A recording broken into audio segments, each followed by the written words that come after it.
माझी याच्यावर प्रतिक्रिया काहीसुद्धा नाही. विनायक राऊत साहेबांच्या हा घरातला विषय आहे आणि घरातला विषय त्यांनी स्वतः त्याचं क्लॅरिफिकेशन दिलेलं आहे. संबंधित व्यक्तीनं देखील क्लॅरिफिकेशन दिलेलं आहे. त्याच्यामुळं त्यांचा हा फॅमिली मॅटर कोर्टामध्ये आहे आणि त्याच्यावर मी काही राजकीय भांडवल त्याचं करू इच्छित नाही. शेवटी माझ्यावर देखील एकनाथ शिंदेसाहेबांचा संस्कार आहे, आईवडिलांचा संस्कार आहे. त्याच्यामुळे त्यांच्या वैयक्तिक मॅटरमध्ये जाऊन मला काही टीका टिप्पणी करायची नाही. जे काही योग्य असेल ती कारवाई पोलीस डिपार्टमेंट करेल किंवा कोर्ट त्याचे निर्णय देईल. मी एका वाक्यात सांगितलं की त्यांना जे काय बोलायचं ते बोलतील, लक्षात आलं ना. आणि ते बोलल्यानंतर समोर येईल की नक्की काय आहे काय नाही आहे आणि त्याच्यानंतर बोलू. नाही, आपण वगळलेल्या नावाची किंवा संख्येची चर्चा करतो, पण आपण किती कोटी महिला भगिनींना देतो याच्यावर चर्चा कधीच करत नाही. हे कदाचित आमचं दुर्भाग्य असेल. काही ठिकाणी अनावधानानं नोकरी करणाऱ्या महिलांचे देखील फॉर्म भरले गेले.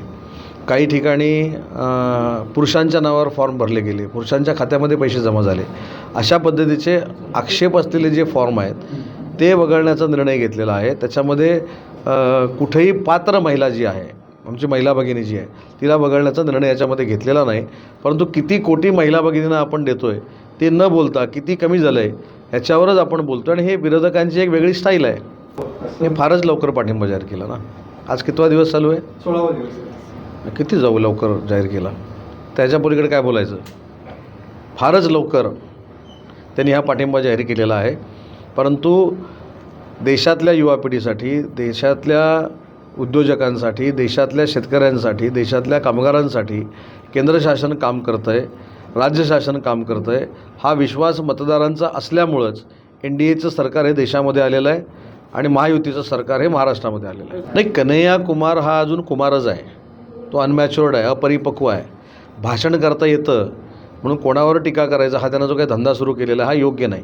स्वतःच्या वयाचं भान ठेवलं पाहिजे. तुमच्याकडे वक्तृत्व आहे, तुम्ही कोणावरही टीका करता, लाईमलाईटमध्ये येण्यासाठी वाटेल त्या थराला जाऊन बोलता. ही काही देशाच्या राजकारणाची आणि महाराष्ट्राच्या राजकारणाची परंपरा नाही किंवा संस्कृती नाही.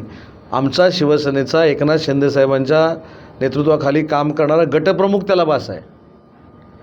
त्यानं पहिलं ग्रामपंचायतीला निवडून यावं, त्याला अजून काहीतरी करावं. आणि शिंदेसाहेबांवर टीका केल्यानंतर आपल्याला मायलेज मिळेल, ब्रेकिंग न्यूज होईल यासाठीच तो करतो आहे.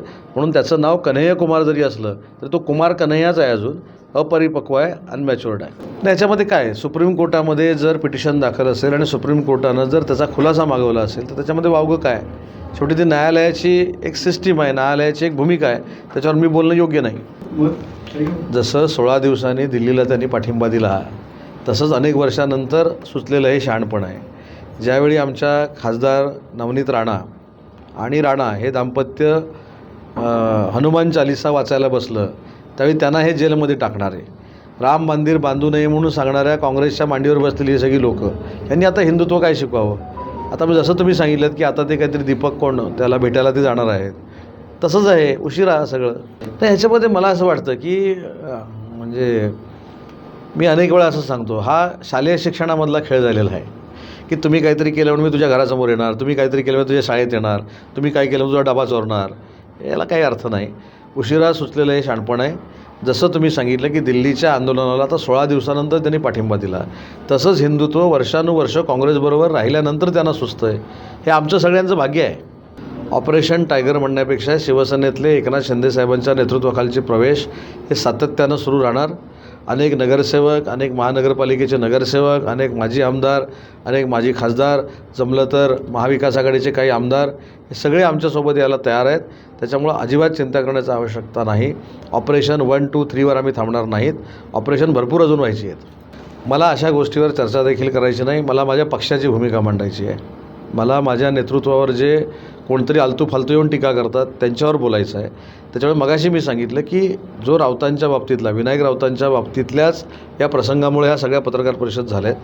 त्याच्यामुळं कोर्टामध्ये मॅटर चालू आहे आणि कोणाच्याही वैयक्तिक आयुष्यामध्ये जाऊन डोकवावं ही प्रथा आणि परंपरा एकनाथ शिंदेसाहेबांची नाही. आणि त्यांच्याच नेतृत्वाखाली आम्ही काम करत असल्यामुळं आम्ही न्यायालयावर विश्वास ठेवतो, आम्ही पोलिसांवर विश्वास ठेवतो. टाइम्स डिजिटलला लाईक करा, शेअर करा, सबस्क्राईब करा आणि बेल आयकॉन दाबायला विसरू नका. Times digital.